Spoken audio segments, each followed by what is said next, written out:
इमाम साहब नमाज पढ़ाने जा रहे थे पीर वाली मस्जिद में। उन्हें रोक करके उनका नाम पूछा गया और फिर उन्हें मारा गया। साहब ऐसा है कि होली के दिन झगड़ा किए लोग, मारे लोग और गए लिखवा रोड पर घेर के मारे। क्या भारत में अब इंसान की पहचान उसके नाम से तय होगी? क्या किसी का नाम ही उनकी सजा बन जाएगा? दावत है जब कानून सो जाता है तो भीड़ का राज शुरू हो जाता है। और आज देश के अलग अलग हिस्सों से आई खबरें यही कहानी सुना रही है। जय भीम दोस्तों, आज की खबर उत्तर प्रदेश के गाजीपुर से है। गाजीपुर के चारीपुर गांव में 60 साल के आस मोहम्मद की गोली मारकर हत्या कर दी गई। परिजनों का कहना है कि होली के दिन रंग डालने को लेकर विवाद हुआ था। मामला यही खत्म नहीं हुआ। बताया जा रहा है कि विवाद के बाद भीड़ आस मोहम्मद के घर तक पहुंच गई और उन्हें पीटने की कोशिश की। पुलिस उन्हें थाने ले गई, लेकिन परिजनों का आरोप है कि थाने में भी उसके साथ मारपीट की गई।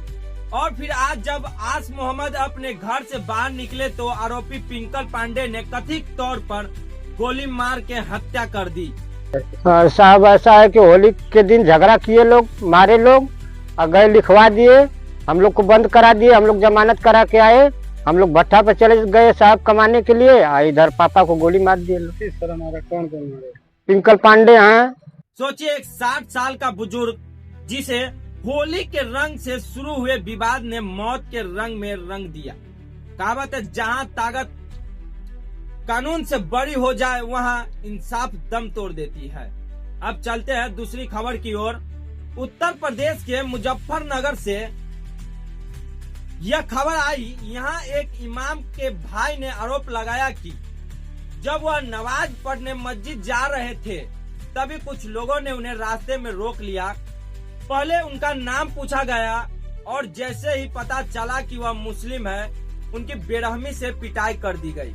परिजनों का आरोप है कि हमलावर आरएसएस और बजरंग दल से जुड़े हुए थे। इमाम साहब नमाज पढ़ाने जा रहे थे पीर वाली मस्जिद में। उन्हें रोक करके उनका नाम पूछा गया और फिर उन्हें मारा गया। सवाल यह है कि क्या अब रास्ते में नाम पूछकर इंसाफ किया जाएगा? कहावत है, जिसकी लाठी उसकी भैंस। लेकिन अगर यही हाल रहा तो कल को सड़क पर चलने से पहले भी शायद पहचान पत्र दिखाना पड़े। अब बात करते हैं दिल्ली के उत्तम नगर की। दिल्ली के उत्तम नगर में एक मुस्लिम युवक को उस समय बेरहमी से पीटा गया जब वह अपने रोजमर्रा के काम से लौटकर मस्जिद नमाज पढ़ने जा रहे थे। बताया जा रहा है कि एक भीड़ ने उसे रोका, पहले नाम पूछा और फिर हमला शुरू हो गया। आरोप है कि हमलावर ने जय श्री राम के नारे लगाते हुए उन्हें पीटा। भीड़ का कहना था कि यह हमला तरुण नाम के युवक की मौत का बदला है। लेकिन सवाल यह है कि जिसका उस घटना से कोई लेना देना नहीं है, उसे मारना किस कानून में लिखा है? इतना ही नहीं, आग लगती है तो लकड़ी ही नहीं, हरी डालियां भी जल जाती है। आज यही हो रहा है। और भी सुनिए, चौथी खबर राजस्थान के भिवाड़ी से है, जहां 28 साल के अमीर को गोली मारकर हत्या कर दी गई। परिजनों के मुताबिक अमीर मवेशी नहीं बल्कि सब्जी से भरा ट्रक चला रहे थे, लेकिन बजरंग दल के कुछ लोगों को शक हुआ कि ट्रक में गाय ले जाया जा रहा है। बस फिर क्या हुआ, उनका पीछा किया गया और फिर सिर में गोली मार दी गई।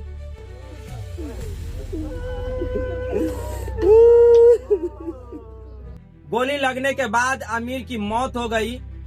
अब जरा इन परिवार की हालत सोचिए। अमीर की पत्नी 4 महीने की गर्भवती है, अगले महीने उनकी बहन की शादी है और अमीर घर का इकलौता कमाने वाला था। जरा सोचिए, घर का चिराग बुझ जाए तो पूरा आंगन अंधेरे हो जाता है। आज वही अंधेरा इन परिवार में उतर आया है। इन 4 खबरों को जोड़कर देखिए, उत्तर प्रदेश, दिल्ली, राजस्थान, 3 अलग अलग राज्य, लेकिन कहानी लगभग एक जैसी। नाम पूछो, पहचान देखो और फिर फैसला सुना दे। क्या यही है लोकतंत्र? क्या यही है संविधान का सपना? संविधान कहता है देश के हर नागरिक बराबर है, लेकिन जमीन पर सवाल उठ रहा है, क्या सच में सब बराबर है? सरकार और प्रशासन से सवाल है। देश के नरेंद्र मोदी अक्सर कहते हैं सबका साथ सबका विकास, लेकिन जब ऐसी घटना सामने आती है तो लोगों के मन में सवाल उठते हैं, अगर कानून मजबूत है तो भीड़ इतनी ताकतवर क्यों?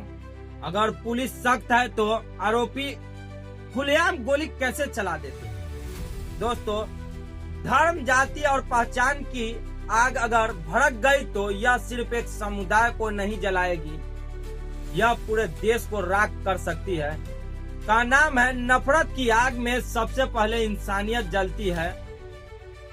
जरूरत है कि कानून अपना काम करे और हर नागरिक को बराबर सुरक्षा मिले, क्योंकि अगर आज हम चुप रहे तो कल यही आग बहुजन के दरवाजे तक भी पहुंच सकती है। इस तरह के घटना देश के लगभग राज्यों से आती रहती है। मैंने पहले भी इस सच्चाई पर एक वीडियो बनाया था, डिस्क्रिप्शन में लिंक है, जाकर देख सकते हैं। अगर आपको लगता है कि देश में इंसाफ और इंसानियत दोनों जरूरी है और भाईचारा वाला देश में मुस्लिम समाज हमेशा टारगेट पर होता है, तो अपनी राय कमेंट में जरूर लिखें। इस वीडियो को शेयर करें ताकि बिना डरे बिना दबे आवाज उठा सकूं। धन्यवाद।